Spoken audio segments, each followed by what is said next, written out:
চলেন আজকারে আজকে আমরা পড়ব সবক নাম্বার 4। গত সবকে আমরা পড়েছিলাম সবক নাম্বার 3 যুক্তাক্ষর। আজকের আমরা পড়ব সবক নাম্বার 4 যুক্তাক্ষর। এই দুটো যেন একটা একই সবক, দুটো ভাগ করা হয়েছে। যুক্তাক্ষর ওটাও ছিল যুক্তাক্ষর, এটাও রয়েছে যুক্তাক্ষর। তো বুঝতে আমাদের অসুবিধা হবে না, এখানে কোনো নতুন কিছু নেই।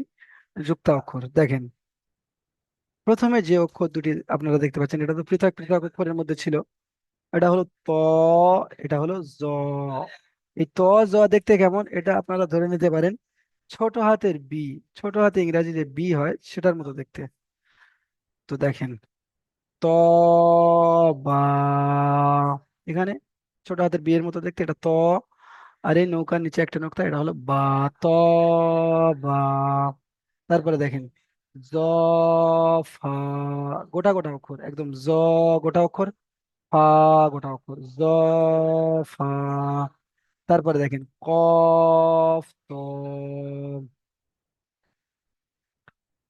কফ উপরে দুটি নোক্তা, এটা হলো কফ, এটা হলো তো। তারপরে দেখেন, আচ্ছা এখানে উপরে দুইটি নোক্তা আরেকটি অক্ষরে হয় সেটা হলো তা। তায়ের কিন্তু উপরে দুইটি নোক্তা হয়। তো এখানে আপনি কফ ধরবেন কিভাবে আর তা ধরবেন কিভাবে, এখানে একটা জিনিস দেখিয়ে দিই। এখানে এই যে একটা পুঁটুলি মতন রয়েছে, এই যে রয়েছে এটা, এইটার কারণে কিন্তু এখানে কফ হচ্ছে, এইটার কারণে এটা কফ।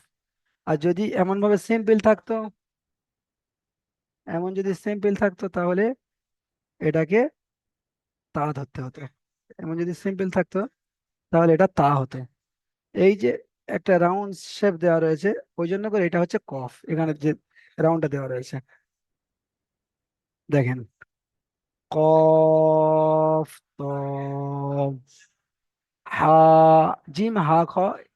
এই তিনটের অক্ষরের মাথা দেখে চিনতে হবে, এই মাথা, মাথাটা। এখানে নোক্তা থাকলে জিম হয়ে যেত, উপরে নোক্তা থাকলে খ হয়ে যেত, খালি মানে হা হবে। হা, ত, আলিফ। এখানে গোটা গোটা অক্ষর রয়েছে, তা এখানে গোটা দেওয়া রয়েছে। তারপরে দেখেন বা, জ, নুন, আইন, গইন, বা, আইন, দাল। এখানে দেখেন এই যে বিস্কানে আইন রয়েছে এটা কিন্তু নতুন, এটা আমরা কিন্তু এর আগেও পড়িনি। এবং এই যে আইন লেখা রয়েছে সাইডে, এই আইনের সঙ্গে এর কিন্তু তেমন কোনো মিল নেই। তো এটা একটা নতুন, ওই জন্য করে এটাকে চিনে নিতে হবে। আপনারা সবাই দেখে চিনে নেন, এটা হলো আইন। আইন, মাথাটা কালি দিয়ে কালো করা আছে, এটা হলো আইন। বুঝতে পেরেছেন? আইন। তো এখানে আরো একটা ডাউট হতে পারে, এটাকে কেউ আবার হা ধরে নিতে পারে, হা। তো ওই জন্য করে দেখেন আহ, বা,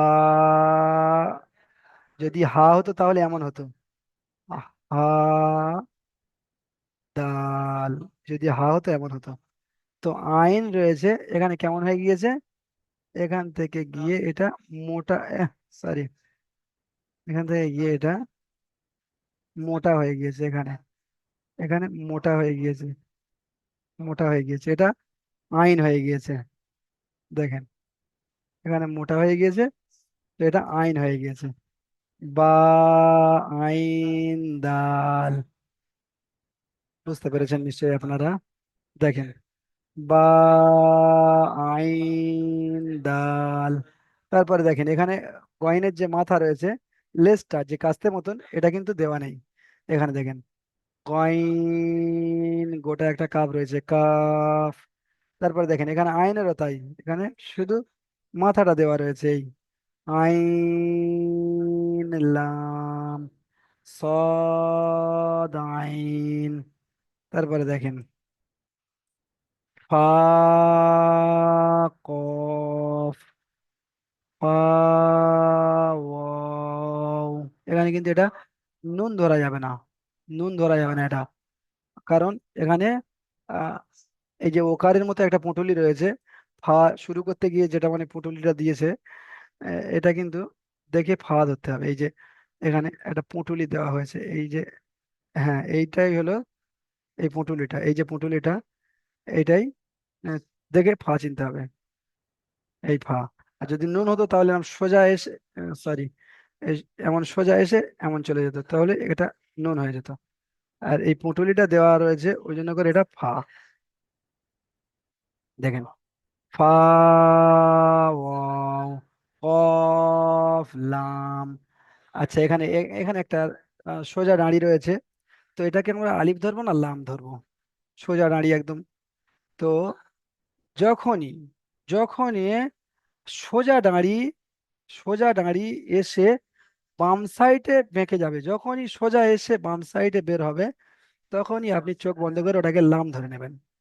যখনই সোজা এসে বাম সাইডে জুড়ে যাবে, তখন ওটাকে আপনি লাম ধরে নেবেন। কারণ আলিফের পরে জোড়া লেখা হয় না। আলিফ, আলিফ, আলিফ, আলিফ, যেমন দেখেন আল্লাহ লেখা, আলিফ, লাম, লাম, হা।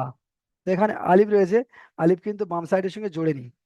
যদি আলিফ বাম সাইডের সঙ্গে জুড়ে যেত, তাহলে এটাও লাম হয়ে যেত, লাম। বুঝতে পেরেছেন? তাহলে আশা করি আপনারা বুঝতে পেরেছেন। দেখেন, লাম, ফা, ফা, কফ, লাম। তারপরে দেখেন, এবারে আসছে কাফ। কাফ, গত সবকে আমি বলেছিলাম যে এসের মতো দেখতে, এসের মতো দেখতে এটা কিন্তু কাফ। কাফ, বা, দেখেন কাফটা এসের মতো দেখতে। এই সাইড থেকে এসে একটা রাউন্ড নিয়ে গিয়ে জুড়ে গিয়েছে। তো দেখেন, কাফ, বা, জিম, সা, কাফ। আচ্ছা, এখানে এটাকে সা কেন পড়বো? সা, এটা তো শিন হতে পারতো, এটা সা কেন বলছে? এটা সা হচ্ছে এই কারণে, যদি এখানে শিন হতো তাহলে কিন্তু এর নিচে তিনটি ঢেউ থাকতো, তিনটি ঢেউ। এর নিচে তিনটি ঢেউ থাকতো, এখানে একটি ঢেউ রয়েছে। তো এটা সা হবে।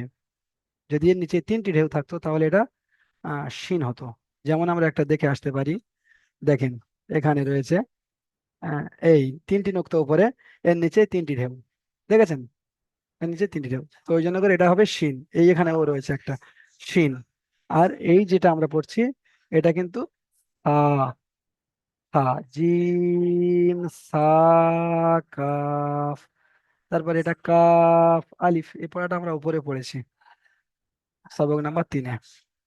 কাফ, আলিফ, ইয়া, কাফ, নুন। তারপরে দেখেন লাম, বা, ইয়া, লাম, তা, সা, লাম, লাম, বা, ফা, বা, লাম, নুন। তারপর দেখেন এই পাখির ঠোঁটের মতো একটা আহ অক্ষর রয়েছে, এটা হলো মিম। মিম, মিম, কাফ, সদ, লাম, মিম, তা, মিম, ত, মিম। আচ্ছা, এখানে দেখেন এই মিমটা, দেখেন এই মিমটা কিন্তু একটু নতুন মতো লাগছে, তাই না? এটা কিন্তু একটা নতুন অক্ষর। দেখেন মিমটা কেমন দেখতে, এটা একটা অন্যরকম। এই মিমটা চিনে নেন ভালো করে। তাহলে উপরে আমরা একটা আইন দেখেছিলাম নতুন, আর এখানে একটা মিম দেখেন, ত, মিম, তা। তারপরে দেখেন, হা, তা। এটাও আমরা নতুন পড়ছি, এই অক্ষরটা তো আমরা আগে পড়িনি। দেখেন, গোলতা, এটাকে বলা হয় গোলতা। একটা হায়ের উপরে দুটো নুক্তা দেওয়া হয়েছে, তো এটা গোলতা হয়ে গেল।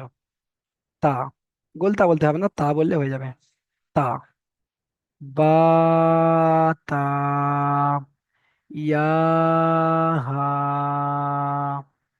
তা, হা, হামজা। দেখেন, এটা হামজা, এটাও হামজা, এটাও হামজা, এটাও হামজা। কিন্তু এখানে তিনটে কেন দেওয়া হয়েছে? দেখেন, হামজা, আলিফ, হামজা, ওয়াও, হামজা, ইয়া। তো এখানে উম, যখন কোরআন শরীফের মধ্যে এরকম আসবে, তো এই আলিফটা আলিফটা পড়া হবে না, এই হামজাটাই পড়া হবে, এই হামজাটাই পড়া হবে, ওয়াও পড়া হবে না, এই ইয়াটা পড়া হবে না, হামজাটাই পড়া হবে। তো এখানে ইয়াটা কেন দেওয়ার দরকার? তো হামজা একা একা এরকম আসে, কিন্তু অনেক সময় এরকম আলিফের রূপে আসে, ওয়াওয়ের রূপে আসে, ইয়ার রূপে আসে। তো এখানে আপনারা পড়বেন হামজা আলিফ, হামজা ওয়াও, হামজা ইয়া, বা এখানে এমন ভাবে পড়তে পারেন হামজা আলিফের রূপে, হামজা ওয়াও এর রূপে, হামজা ইয়া এর রূপে। এই ছিল আজকের সবক। এখানে লেখা রয়েছে নোট, অক্ষর আগে পরে উপর নিচে করে পড়াতে হবে। তো এখানে অক্ষর আগে পরে উপর নিচে বলতে বোঝানো হয়েছে যে ধরে নেন এখান থেকে একটা অক্ষর নিয়ে নিলাম, এখান থেকে ত নিয়ে নিলাম, এখান থেকে আইন নিয়ে নিলাম, এখান থেকে কফ নিয়ে নিলাম।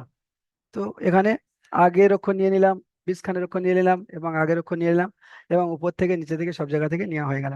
তো এখানে আপনি আমি আপনাদেরকে এটাই লিখে দেখাবো, দেখেন। তো আইন কফ, দেখেছেন? তো আইন কফ, দেখেছেন? এমন ভাবে নিজে নিজে একটু প্র্যাকটিস করতে হবে, তাহলে তারপর দেখেন জিম নিয়ে নিলাম, এখান থেকে শেষের অক্ষর নুন নিয়ে নিলাম, এখান থেকে বিশ খানের অক্ষর লাম নিয়ে নিলাম, তাহলে জিম নুন লাম। তাহলে কেমন ভাবে লিখবো? জিম নুন লা, সরি, লাম, এই হয়ে গেল। এখানে জিমে একটা নোক্তা দিয়ে দেবো, নুনে একটা নোক্তা দিয়ে দেবো, জিম নুন লাম। আশা করি আপনারা বুঝতে পেরেছেন। আপনারা একে একে হাত তুলে বলেন যদি কারোর কোনো ডাউট থাকে। যদি কারোর কোনো ডাউট থাকে আপনারা হাত তুলে বলতে পারেন যে হুজুর এই সবকের এই জায়গাটা বুঝতে পারিনি। দেখেন ভালো করে আপনারা সবকটা দেখেন, তারপরে বলেন যে হুজুর এই জায়গাটা বুঝতে পারিনি। দেখেন, 2 মিনিট সময় আপনাদের দেওয়া হলো, আপনারা দেখেন, দেখে বলেন যে হুজুর এই জায়গাটায় আমি বুঝতে পারিনি, একটু বলে বুঝিয়ে দেন। আশা করি আপনারা সবাই বুঝতে পেরে গিয়েছেন, একদম সহজ। চলেন, সুজান শেখ ভাই আপনি হাত তুলেছেন, আপনি বলেন, বলেন কোন জায়গাটা বুঝতে পারছেন না। বলছে, আমি বলছি ওটা ওই প্রথমকার লাইনে ওই হা বা লাম নাকি বললেন, হ্যাঁ হা, ওটা ওটা। হা, ত, আলিফ। হ্যাঁ হ্যাঁ, তো ওইটা, হ্যাঁ ওইটাই ওইটা ওইটা তো হবে। হ্যাঁ দেখেন, এই তো এখানে হা রয়েছে, হার মাথা হুম রয়েছে, হায়ের মাথা, তারপরে হুম এখানে যে ত রয়েছে, এটা তো গোটা ত। এটা যদি আপনি না চিনতে পারেন তাহলে আপনার কমি কোন জায়গায় বুঝতে পেরেছেন? আপনার অক্ষর চেনার মানে পৃথক পৃথক অক্ষর চেনার মধ্যে কমি রয়েছে, যদি মানে আপনি এটা না বুঝতে পারেন। আচ্ছা, এটা গোটা তো। হুম। হ্যাঁ হ্যাঁ। না আমি ওইটা বুঝতে পারছি, মানে চিনতে পারছি, মানে ওই আল আল আলিফ ধরবো না লাম ধরবো, ওইটাকে মানে ব্যাপারটা বুঝতে পারছি, না না না, এটা মানে এটা তো, পাশে। হ্যাঁ এটা এটা তো আলিফ, হ্যাঁ এটা তো আলিফ। যদি এখান হ্যাঁ, থেকে, যদি এখান থেকে বাম সাইডে বের হতো, এখান থেকে বাম সাইডে বের হলে চললাম। হয়ে যেত লাম। আচ্ছা, কাজী ঠিক ভাই আছে। আপনি হাত তুলেছেন, আপনি বলেন, কাজী ভাই বলেন কোন জায়গাটা আপনি বুঝতে পারেন। জি, আমি বলছি কি, আমি একটু পরে এলাম তো, এটা তো নিশ্চয়ই নতুন পড়া। হ্যাঁ, হ্যাঁ, তো আমি প্রথমটা এটা বুঝতে পারলাম না, এটা কি করতে দিয়েছে। তো আপনি বুঝতে পারেননি তো, সময় আমাদের বাঁধা, বা আপনি এই যে শুনতে চাচ্ছেন যে হুজুর একটু গোড়া থেকে, বা আরো ভাই যদি বলে যে হুজুর একটু গোড়া থেকে শোনান, তো সময় দেওয়া যাবে না, বুঝতে পেরেছেন? আপনি ভিডিও দেখে নেবেন, যে ক্লাস ভিডিও, ওই ভিডিওটা আপনি দেখে নেবেন। হ্যাঁ, এটা কি লেখার জন্য প্র্যাকটিস করতে বলছেন? না না না, আপনি এখানে অক্ষরটা চিনে পড়বেন, লিখতে পারেন আপনি, লিখলে আপনার আরো ভালো হবে। এটা আপনি এখান থেকে পড়ে শোনাবেন, আগামী যে সবকটা মানে হবে সবক, ওখানে আপনি এই পড়াটা শোনাবেন, আপনার থেকে এই পড়াটা শোনা হবে। হ্যাঁ হ্যাঁ। আর আপনি বলছেন দেরিতে এসেছি আমি, তো আপনি এই ক্লাসের যে ভিডিও হচ্ছে এই ভিডিওটা আপনি দেখে নেবেন। আচ্ছা, হ্যাঁ, শুরু থেকে শেষ পর্যন্ত আমি একবার পড়ে এবং বুঝিয়ে দিয়েছি। আচ্ছা, মুসলিম শেখ ভাই আপনি বলেন। হুজুর, আপনার যে এই যে হা দুটো আছে, একটা ফোঁটা দুটো আছে, হ্যাঁ একটা ফোঁটা নেই হ্যাঁ এখানে। হ্যাঁ। দুটোই হা। না না, এটা হা হবে, আর এটাই হবে তা। তা হ্যাঁ, তা। ওটাই বুঝতে চাইছিলাম হ্যাঁ হ্যাঁ, যে এটা ওটা না না কোনটা, না ওটা। না এ- হ্যাঁ, হ্যাঁ, এটা বুঝতে পেরেছি। ওটা ঠিক আছে। তা হবে, আচ্ছা, এটা ঠিক তা আছে। হবে। হ্যাঁ হ্যাঁ, এটা তা, ঠিক আছে। উপরে দুটো নোক্তা থাকলে তা। আচ্ছা, এটা কালাম কালাম হোসেন ভাই, আপনি বলেন। করলাম ওই নিতেশ ছিল এই ছেলেটা কেষ্টপুরে। হ্যাঁ, বলেন। হ্যাঁ হুজুর, বলছি আমি 2 দিন ক্লাসে অ্যাটেন্ড হতে পারিনি কাজের ক্ষেত্রে। তো আজকে যে পড়াটা দিলেন, এটা কি কালকে কি আজকেই পড়া লাগবে এরকম তো? এটা যেহেতু আমি গত 2 দিন ক্লাসে অ্যাটেন্ড হতে পারিনি। আজকের হলো বুধবার, আপনাদের ক্লাস হলো শনি সোম বুধ। এই সবকটি শনিবার আপনার থেকে শোনা হবে। আচ্ছা। হ্যাঁ, সবক নাম্বার 4 শনিবার আপনার থেকে শোনা হবে। আর কোনো প্রশ্ন আচ্ছা। পড়া সম্পর্কে? না, না, আচ্ছা, ঠিক ঠিক আছে। আছে, ঠিক আছে। তাহলে এই ক্লাসটা আমি এই পর্যন্ত শেষ করলাম। এবারে আপনাদের থেকে পড়া শুনবো, সবক নাম্বার 3-এর পড়া। আপনারা সবাই তৈরি থাকবেন। সবক সবক নাম্বার 3-এর পড়া। আচ্ছা, মুসলিম ভাই, আপনি হাত তুলছেন, হাত নামিয়ে নেন। এমডি মফিজুল ইসলাম ভাই, আপনি হাত তুলেছেন, বলেন কি বলছেন।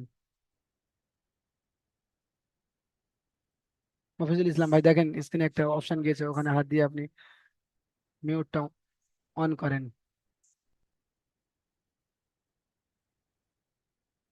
মাইক্রোফোন খোলেন, মাইক্রোফোন।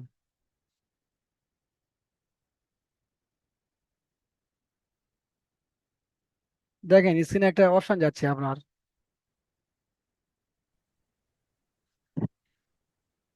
হ্যালো, হ্যাঁ হ্যাঁ, বলেন, বলেন শোনা কি গেছে বলছেন। নি? হ্যালো হ্যাঁ হ্যাঁ, শোনা যাচ্ছে, বলেন। ভাই, আমি অতদিন ছিলাম কোম্পানির কাজে, আমি পারছি না। আমি ভিডিও গুলা চাইয়া আপনার এখান থেকে কিছু একটা পড়া মুখস্থ করছি। আর এখন হ্যাঁ, আজকে আমি রুমের লোক এর লাগে বাইরে বার হইয়া ইয়া আপনার ওটা শুনতে আছি। এখন এগুলো আমরা পড়া কোনদিন শুনাইতে লাগবো? এইটাই এই মাত্র বললাম একটা ভাইকে যে এটা শনিবার ক্লাস হবে, তখনই আপনাকে এই পড়াটা শোনাতে হবে, সবক নাম্বার 4-এর পড়া। আচ্ছা হুজুরটা, হুজুরটা আরেকটা বিষয় আমি জানতে চাই হুজুর। হ্যাঁ, বলেন আমি বলেন। কোনো সময় আমার ডিউটি আমি নাইতে পারি না, আর আমি ওই যে একটা হেডলাইন নম্বর, এটা তো আমি পড়া কোনো গুলা শুনাইলে কোনো অসুবিধা আছে? না না, শোনা পড়া আর হেল্প লাইন নম্বরে শোনানো হয় না, বুঝতে পেরেছেন। পড়া আপনাকে মানে লাইভে শোনাতে হবে। ও, তো কোনো এখানে আপনার এখানে ইন্ডিয়া তো 10টা বাজি গেছে, আমার এখানে তো খালি ও মাত্র খালি ডিউটি থেকে হামাই আসে আসা দুই খালি মোবাইল বারে বারে হয়ে গেছে ফটাফট। আচ্ছা, আপনি আমি লেট এটা করতে পারেন, হেল্পলাইন নম্বরে যোগাযোগ করে আপনি সময়টা চেঞ্জ করতে পারেন, আপনার যে যে টাইমটা ফাঁকা হবে সেই টাইমে করতে পারেন, বুঝতে পেরেছেন। হজুটে কই আমরা কোম্পানিতে গেলে সকালে তো গেলাম আর মোবাইল লেগে গিয়া কোম্পানি জমা রাখিলা বাড়িতে মোবাইলটা পাই না। ঠিক আর তো আছে। বিকালে বার হয়ে আইলে আচ্ছা, ঠিক এটাই আছে। সমস্যা। এই পর্যন্ত ক্লাসটা শেষ হলো, এবারে আপনাদের থেকে পড়া শোনা হবে, বুঝতে পেরেছেন। ইনশাল্লাহ, ইনশাল্লাহ।